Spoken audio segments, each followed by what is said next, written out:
A bustling street market the next morning. Merchants hawk their wares to ladies with baskets, including a merchant with a cart full of vibrantly colored flowers. On the other side of the stage, Roman can be seen at his office, nervously cradling his head in his hand while working furiously in his ledger.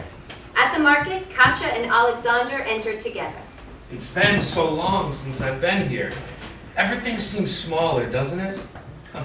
Look, I remember that old church. I used to pray there as a boy. You were quite the pious child, weren't you? And quite the pious sailor now. Sometime I'd like to return there. You could come with me and... That is, I mean, unless you wouldn't want to. I'm not an atheist, Oleksander. I may not be as reverent as my family wants, but of course I'll pray with you. I'd like that a lot. Katya turns around briefly, looking for something. Oleksander takes the opportunity to purchase a bouquet from the flower cart. I think Auntie wanted me to find a razor blade for Uncle Andrei. If we could, since they've taken up all the metal for... For my beautiful princess. Oh, they're lovely, and don't call me that ever again. Princess? I'm sorry. I guess I was thinking back to our childhood here again. No more playing pretend. Yes. I think I'm tired of playing pretend. I've been tired of it for a long time. But there's no need now, is there? You find the beauty where it is, in the here and now. You told me that yourself. Did I? Yes.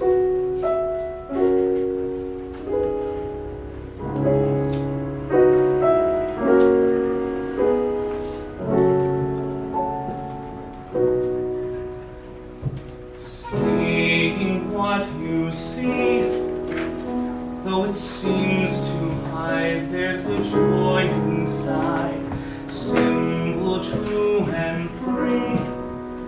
And I think you know, 'cause you told me so. It's there to find God's grace abounding.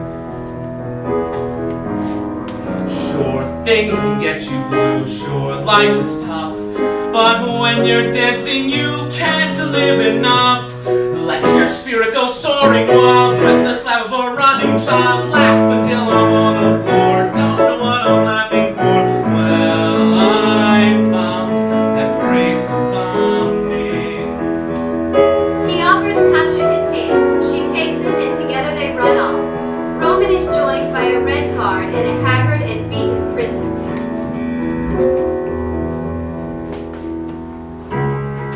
Comrade Syke, we found him hiding in the cellar of a church. We believe him to be the instigator of the strike at the arms factory. Orders from Zuzinski? None, comrade. It's left to your discretion. You have a family? Yes, and they starve for want of one day to go out into the country to forage for food. Enough! Take him to the other room. If he will confess his crimes and reveal who his White Guard commanders are, then he is to go free. Otherwise, round up his family. Yes, comrade. The prisoner is led off. You promised us! You think I don't care? Maybe I don't. Or maybe I know we're fighting a war to the death with enemies who will stop at nothing. Enemies at the gates of Kiev, enemies within. There are things we can't afford. We can't. This world is like an open grave that you dig until you're dead. Your whole life long, your every hour. To win the power to do the good, you do the wrong instead. To right that wrong, you need the power.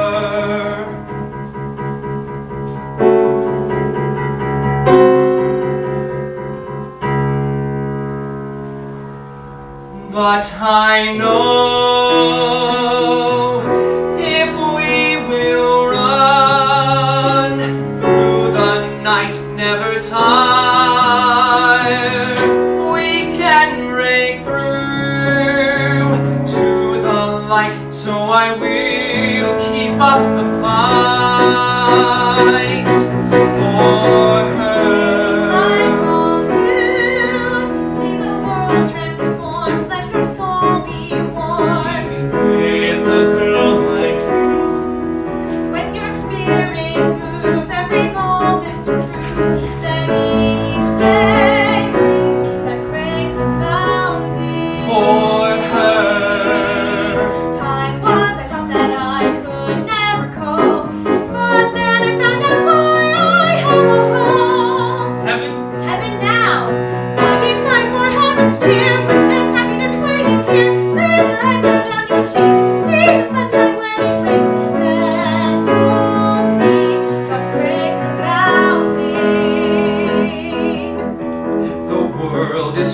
of so much waste and wrong, and who understands that you do what you do to stay strong,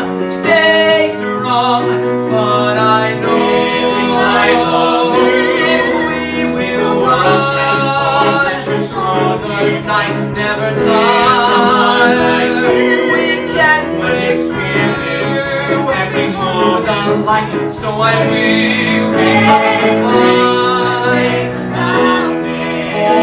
her, for I'll change the world for I always love your gentle smile since the age of 3. Little knowing all the while it might come to be. Who would smile at me? Come on, people, get on your feet. There's no sitting through life this sweet. You join me, please. I'll change the world, this awful dark confused world, unjust oppressive world. I'll change the world Raise the bar. for her.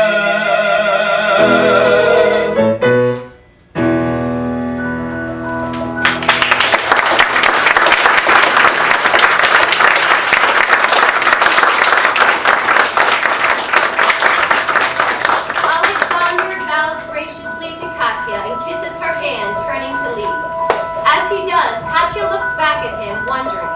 Their portion of the stage goes dark as the prisoner is returned to Roman's office. The confession. I will sign nothing! I'm innocent! I've done nothing! Roman hesitates, breathing furiously, before drawing his pistol and pressing it into the base of the man's skull.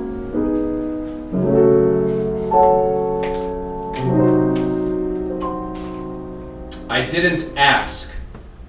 The stage is plunged into darkness.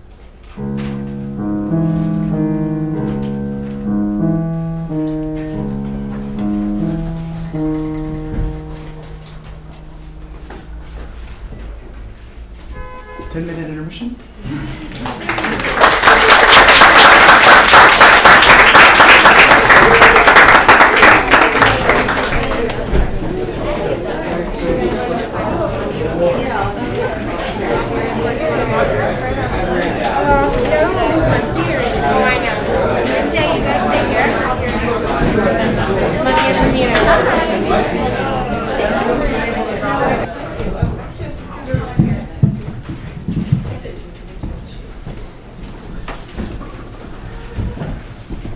The sitting room above Svetlikov's tavern. A fire roars in the fireplace. Katya enters carrying a small but ornate icon of St. Catherine, which she affixes over the fireplace, and saying a brief prayer, crosses herself before it. As she turns to go, she notices the Lives of the Saints book poking out of the bookshelf, and considering for a moment, goes to it and allows the old letters to fall into her hands.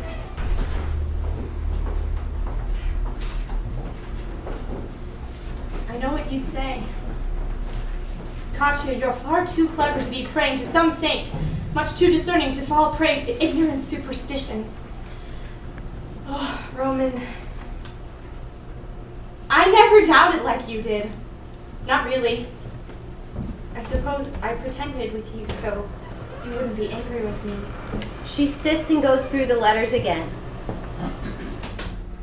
It was a gift from Oleksander.